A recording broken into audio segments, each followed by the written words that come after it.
जी हाँ, सही भाइयों को नमस्कार प्रणाम। आज हमारे फिर से सितारा म्यूजिक प्रेजेंट में एक बहुत ही बढ़िया सिंगर आए हुए हैं। तो हमें कहने से क्या होगा, आप लोग को खुद ही हमारे भाई, आपका क्या नाम हुआ सर जी?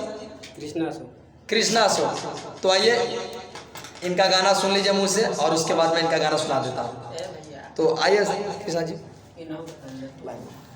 नमस्कार प्रणाम सभी भैया के गोड़ से गोड़ लागत नहीं रोज अपनी कैसन मैनेजर आई हम अपन गीत के मुखड़ा सुनावत नहीं कि चांद जैसन सूरती आए जा क्या बात है। दिलवा में हमारा धस गइल तोहरा इंतजार में, अरे तोहरा इंतजार में सुबह से शाम हो गई कि चांद जैसन सूरती आए चांद दिलवा में हमारा धस गइल।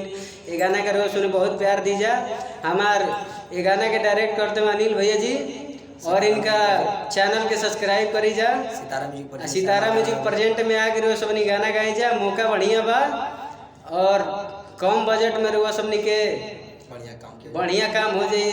आके रोज सबनी एक बार मौका देख लीजा। जय हिंद, जय भारत, जय भोजपुरी। बहुत अच्छा, बहुत अच्छा। तो आइए फिर मिलते हैं, बहुत ही जल्द आप लोग से मिलेंगे।